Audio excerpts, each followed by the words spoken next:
Mga kababayan, ako ang sumuko sa kakulitan ni Kiko Barzaga. Ano kaya nararamdaman ni Marcos Jr.? Ayaw siyang tantanan ni Kiko.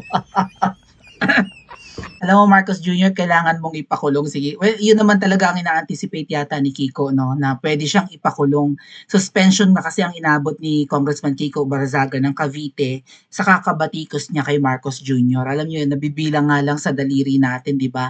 Ang naglalakas loob ngayon na nagsasalita at pumupuna at prangka, diretsyo, tuwid. Walang ligoy-ligoy, oh. Tinutukoy niyang mastermind si Marcos Jr. ng malalang corruption sa Pilipinas. Sino kaya sa mga politiko pa ang or public servants if not politicians ang maglalakas loob ng katulad ng ginagawa ni Kiko Barzaga, hindi ba? Well, at least Kiko is with us, no? Tayong mga ordinaryong tao. Also si Leandro Leviste, pero iba po yung karisma ni Kiko eh. Tama kayo. And I would have to agree. Well, nauna kasi si Kikong lumaban at bumatikos, hindi ba?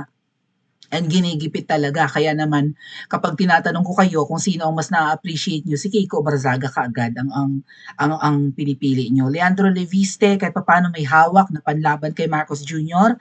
Pero kapag nagsama-sama itong mga batang congressman laban sa mga tiwali, ay nakakahanga po talaga, di ba? And also nakakatuwa na maaring ang mga batang kongresistang ito ay gusto lang nilang patunayan ang kanilang, di ba, ang kanilang kagustuhan din na ipakita sa kanilang mga nasasakupan, sa constituents, and even sa buong Pilipinas na sila ay tumakbo at nasa posisyon dahil gusto nilang manilbihan ng tama, hindi ba?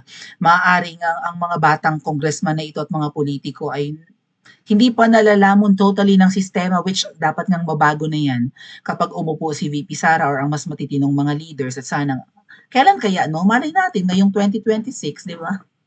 Malay natin hindi na abutin ng 2028 yung mga mandarambong. Malay natin maawa si Lord sa atin, no? Lalo pat may mga makukulit at mga maangas na ayaw talagang tumigil sa kakabatikos hangga't kayang magsalita, hindi ba?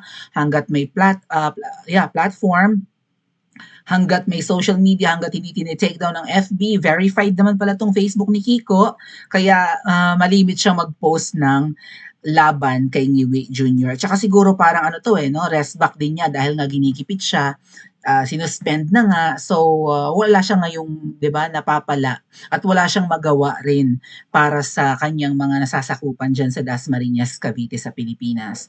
So, ito ang mga pinagbubulgar ni Kiko at hindi siya tumitigil sa kaka-hashtag na ikulong si Marcos. Parang magandang gawing kanta to. Ilagay ko nga sa notepad ko. Baka makalimutan ko. Ipa-compose natin mga kababayan sa ating mga lyricist and composers, no? Shout out Beatrice Mir and sino pa yung isa? Yung mga magagaling nating composers ng mga songs na nasa channel natin. Kung hindi nyo nakikita, hanapin nyo dyan may mga maiksing video ang ating channel. And maybe ilalagay ko rin sa comment section, ano nga, ikulong si Marcos daw. Ikulong si Marcos. Ano kaya well, sa tingin ko mga kababayan, kayang-kaya naman ito ni Bongbong Marcos Jr. Matigas naman ang mukha niya eh. Huwag kang magagalit, President Marcos, kung natatawag kang matigas ang mukha, eh nakikita sa'yo eh. Ini-interpret lang namin kung ano nakikita namin sa iyo, 'di ba? Nananawagan ang napakaraming Pilipino na ikaw ay magpa-hair follicle test pero deadma ka. You will not dignify such kineme-latik at kung anik-anik pa mga sinasabi mo, kaya ayaw kang tandanan ni Kiko. Tapos pinupulaan ka na ikaw ay mahilig manood ng concert, pumunta, mag-party, mag-inom. Ay, ang sagot ni Marcos Jr., I love music. Yun ang sagot niya. Kumbaga, ko kung nagagalit kayo at nyo kung pupunta ako or umattend ako at nanonood ako ng mga concert. I love music. Ang ugali ni Ngiwi, alam mo, Marcos Jr., huwag kang mapipikon, this is constructive criticism. Wala sa itsura mo ang pagiging elite. Nakita niyo na ba siya sa personal, mga kababayan? Sabi ko nga sa inyo nung pumunta ako ng Malacanang, hinaplos ko pang balikat niyan because of, di ba, ang tumatakbo sa isip ko nun gusto kong makahaplos ng pangulo ng Pilipinas or gusto kong may mahawakan na pangulo ng Pilipinas. Because when I first met the late Senator Miriam Defensor Santiago, and I believe na siya talaga yung nanalo noon nung kalaban niya si Fidel V. Ramos, no? Kasi nga sabi ni Senadora Miriam, dinaya siya ni Ramos. Ay nakamayan ko lang si Senator Miriam. Yeah, nakamayan ko. I think so kasi nakipagkamay siya sa sa mga nung nangangampanya siya for her senatorial bid. First time niya maging senadora nun. Was it her first time though? Maybe second term na niya. Pero ayun nga, may motorcade siya and dumaan sa amin, sa lugar namin, so nakamayan ko ang senadora. Ngayon, hindi siya actual president kasi hindi siya nakaupo, although yun ang paniniwala ng marami na siya talaga yung president that we never had. And then si Pangulong Duterte naman, nung nagpunta kami ng Malacanang, hindi kami hinarap dahil magla-lockdown na noon. Ano? February yon birthday ko. Pumunta kami ng Malacanang as birthday gift sa akin ng mga, unfortunately, ay mga admirer ni Iwi. Kasi nga 'di ba, Marcos supporter ako dati. So yung mga kasama ko sa grupo, mga loyalista. Ngayon inaaway na nila ako. Kasi tumalikod ako eh. 'Di ba umayaw na ako kay Ngewe. Oh, ang daming umaway sa akin. Mabuti na lang marami kayo ngayon. Oh, yung mga nanonood dyan, nakapag-subscribe na baga. Salamat po sa mga bagong subscribers. Comment kayo kung bago kayong subscribers ng ating channel. And thank you po. And saan kayo nandun kung kayo nanonood ngayon ng ating vlog na ito, mga kababayan? Kayo ba ay nasa abroad, nasa Pilipinas? And anong oras na po dyan sa inyo? Pa-comment nga po. So, yun nga, wala sa itsura ni Marcos Jr. na siya ay elite, na siya ay miyembro ng Alta Sociedad. Partida, pinanganak pa yata ito sa, saan ba? Sa Malacanang na? O tumira ng 2 dekadang mahigit sila sa Malacanang, 'di ba? O, ang pangit naman ng balat ni Ngewe, parang balat ng magsasaka. Well, may edad na kasi eh, tsaka iba yung singaw ng katawan. Well, karamihan sa lalaki ganun, no? Siguro nga dahil sa smoke, sa bisyo, pag-inom. Pero, ang pangit ng balat ni Ngewe. Sa personal, mga ate at kuya, kung nakita nyo na yan. And since hindi ko nga nakaharap si tatay, hindi ko nung pumunta kami ng Malacanang dahil bawal noong lapitan si PRRD dahil magpa-pandemic na or may virus na sa Pilipinas, ay si Ngewe yung kauna-unahang Pangulo ng Pilipinas na na-meet ko naman talaga at nahawakan. Ano? Ayan, so hinaplos ko ang balikat, pero nung hinipo ko yun, parang nanliit ako sa aking sarili, nakakwento ko yan matagal na. Nasabi ko, parang deserve ba niya na hangaan ko ng ganyan? Or parang nanliit nga ako sa sarili ko na, ba't masyado akong nag-a-admire dito? Parang hindi naman siya ka-admire. Kasi suplado siya eh. Iba-iba po si VP Sara kay Ngewe. Kung nakita nyo na si VP Sara, nakita nyo na ba? Nakaharap nyo na? Nakausap nyo? Nakapagpa-picture na ba kayo with VP? Kasi si VP Sara mapagbigay yan eh. Nagtitiis yan ng ilang oras. Mapagbigyan lang yung gustong magpalitrato, magpa-autograph. Matyaga si VP Sara, mga kuya. I think siguro tumatakbo sa isip ng Vice President ay training ko ito dahil ginusto kong maging Vice President and kung one day papangarapin ko or kung hindi ko man pangarapin, ibigay ng nasa itaas halimbawa at gustuhin ng mga Pilipino na siya ang papalit, 'di ba, or siya ang mamumuno, ito yung mga consequences, right? Yeah, I think so. Ito yung pwedeng kapalit ng, 'di ba, ng popularidad and ng kanyang great power and responsibilities na hinahangad. So, naiintindihan ni VP Sara and maybe because hindi naman ipinanganak si VP Sara with a silver platter. Katulad ni Ngewe na sa palasyo pinanganak, 'di ba? Sunod ang luho. So, mukhang sunod rin ang mga bisyo. Ano kaya ang mga bisyo niya, mga ate kuya? Polvoron lang ba? Alak lang ba? Tubig ba? How big is tubig? Ilang litro ang kaya niya mga ating upuan? Inumin habang nakaupo. Anyway, ayaw tintanan ni Kiko naku, ano kaya, makulitan kaya si Marcos Jr., ipakulong niya na to.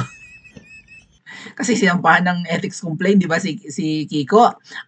May 2 milyong Christmas bonus si Marcos Jr. para sa mga congressman habang bagsak ang ekonomiya ng ating bansa. #ikulong si Marcos. Sabi ko nga mga ate at kuya, yung expose ni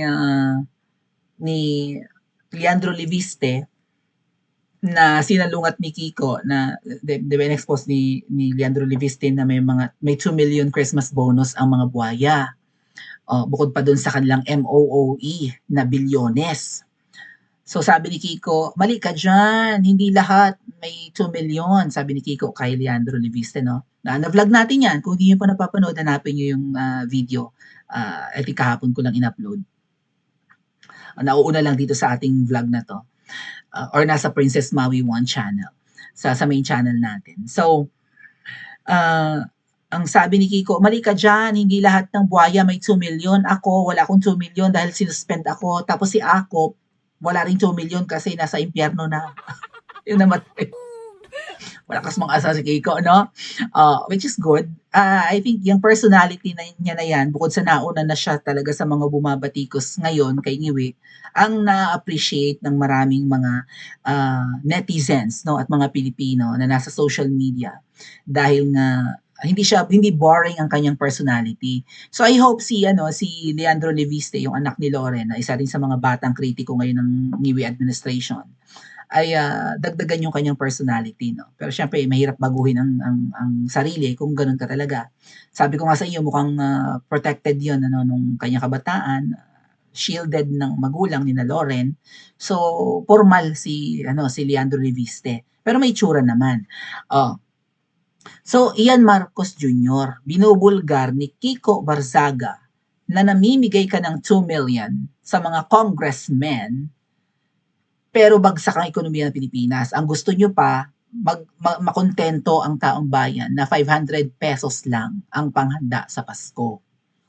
Hindi mo yata kinontra yung secretary mo nun sa Department of Trade and Industry. Sino nga yun? DTI Secretary Christina, what the heck ang apelyido nun?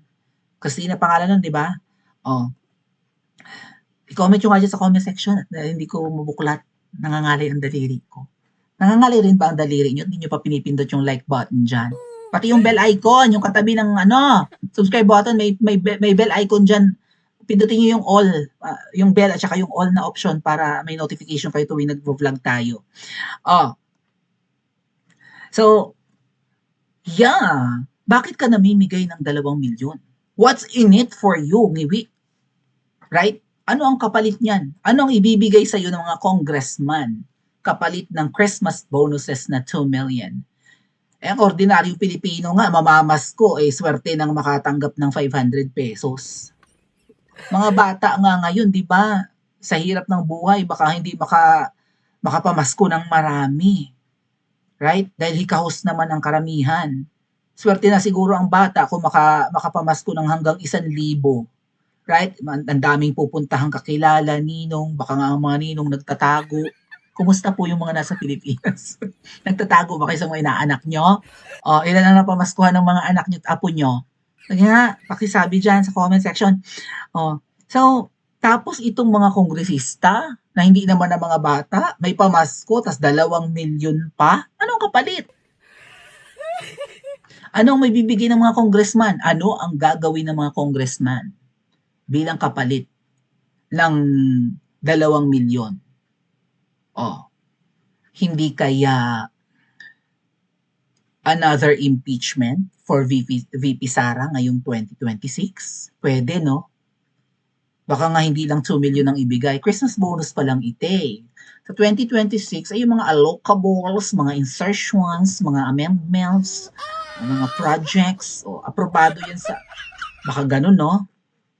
O kaya naman yung MOOE nyo, bilyones ulit, Island-Tech, mga ating, no? Panggastos nila sa opisina nila, sa kanilang operating expenses sa opisina ng mga buhaya, o malaki ulit, basta i-impeach yun lang si Sara. Parang may nagbulgar niyan.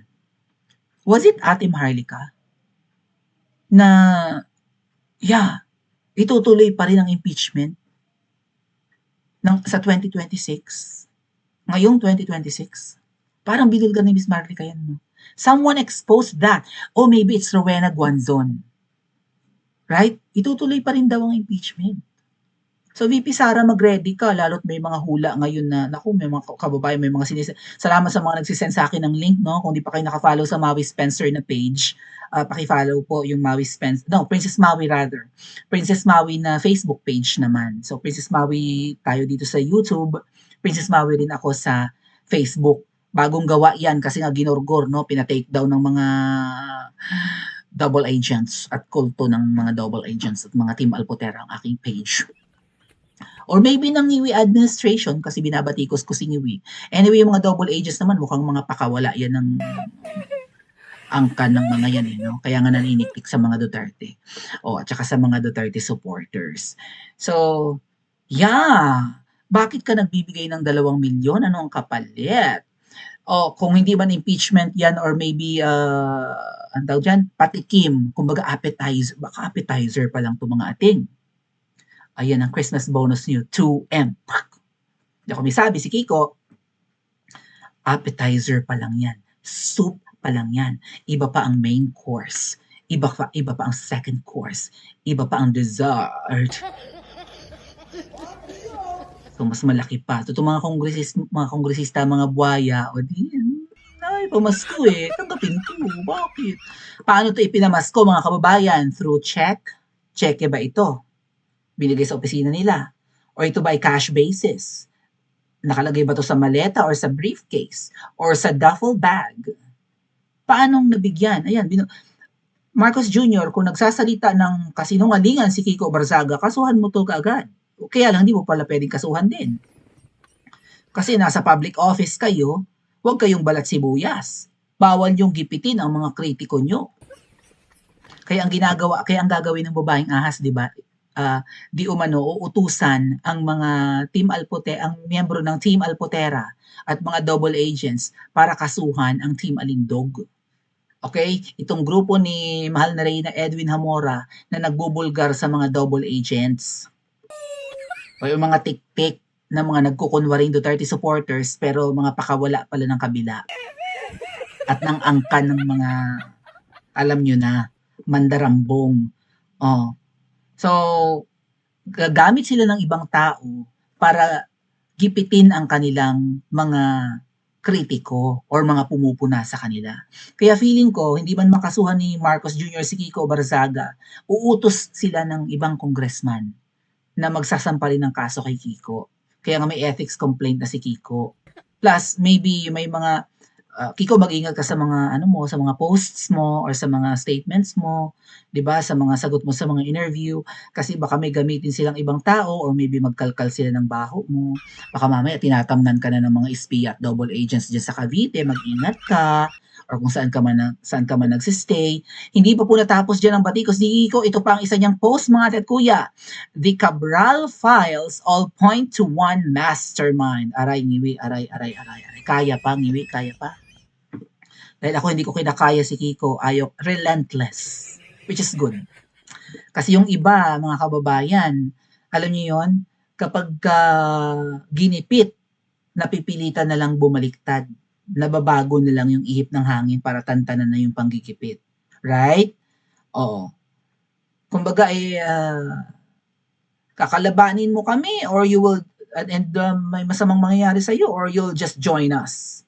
Panoorin niyo yung movie, mga kababayan, na Wicked for Good, yung part 2 ng Wicked, yung si Ariana Grande at saka yung Green, si Arevalo. Cynthia Arevalo, something.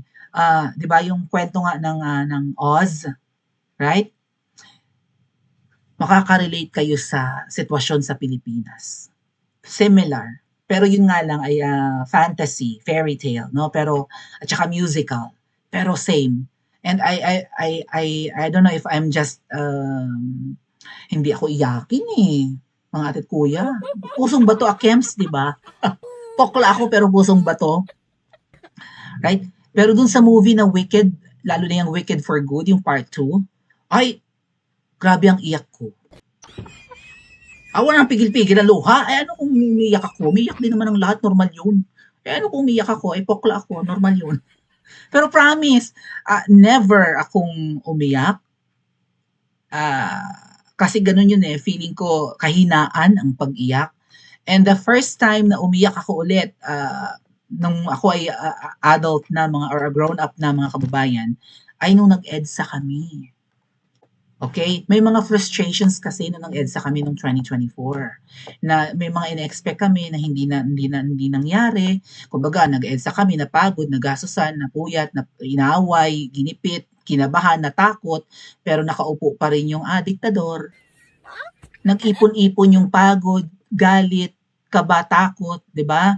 And frustrations, yun grabe ang iyak ko no'n, hindi ko na pero I think, yeah, umiyak nga rin pala ako do'n nung nasa EDSA kami, hindi ko na napigil but I cried every day and every night nung nangyari yun.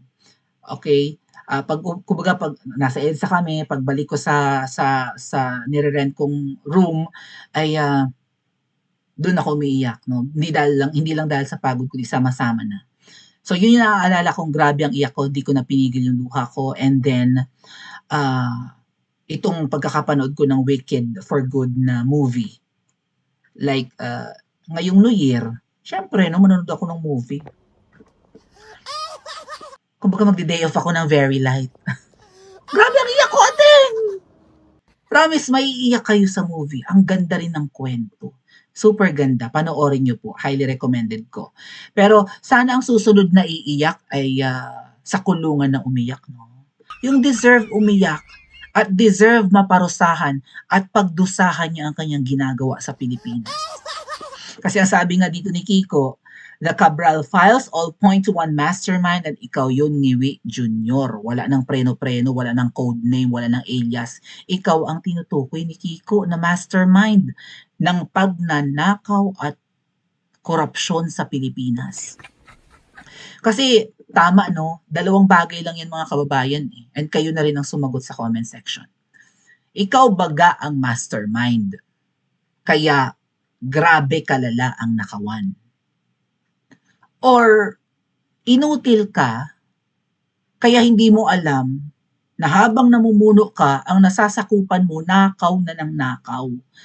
My God mga kababayan, bagong taon, bumabaha dyan sa Pilipinas. January 1, walang bagyo. Tama? Sino mga taga Maynila? Tingnan niyo yung mga balita. January 1 ng 2026, bumaha sa Maynila, walang bagyo.